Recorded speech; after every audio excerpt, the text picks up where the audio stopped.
Book 1. Canto 54. The Battle.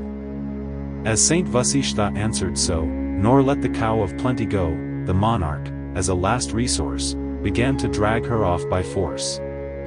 While the king's servants tore away their moaning, miserable prey, sad, sick at heart, and sore distressed, she pondered thus within her breast, why am I thus forsaken? Why betrayed by him of soul most high? Vasishta, ravished by the hands of soldiers of the monarch's bands? Ah me! What evil have I done against the lofty-minded one, that he, so pious, can expose the innocent whose love he knows? In her sad breast as thus she thought, and heaved deep sighs with anguish fraught, with wondrous speed away she fled, and back to Saint Vasishta sped. She hurled by hundreds to the ground the menial crew that hemmed her round, and flying swifter than the blast before the saint herself she cast.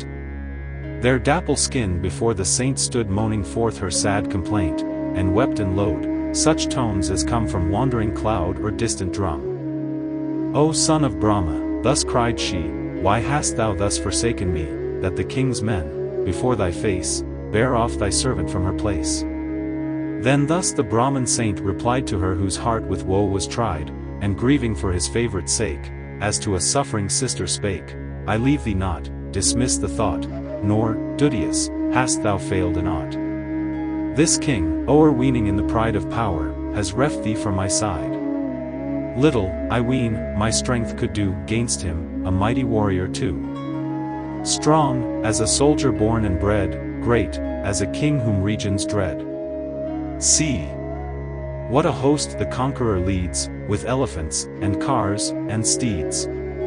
O'er countless bands his pennons fly, so is he mightier far than I. He spoke. Then she, in lowly mood, to that high saint her speech renewed, so judge not they who wisest are, the Brahman's might is mightier far.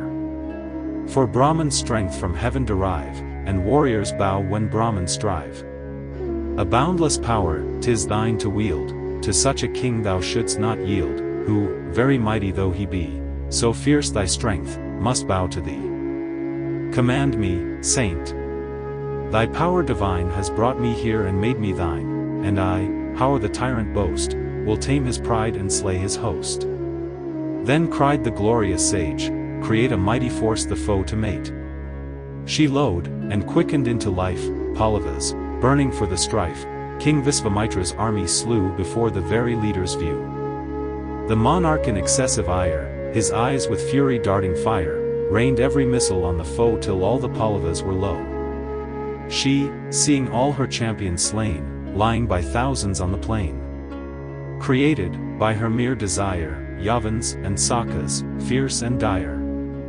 And all the ground was overspread with Yavans and with Sakas dread, a host of warriors bright and strong, and numberless in closest throng, the threads within the lotus stem, so densely packed, might equal them. In gold-hued mail, against war's attacks, each bore a sword and battle-axe, the royal host, where'er these came, fell as if burnt with ravening flame. The monarch, famous through the world again his fearful weapons hurled, that made Cambojas, barbers, all, with Yavans, troubled, flee and fall.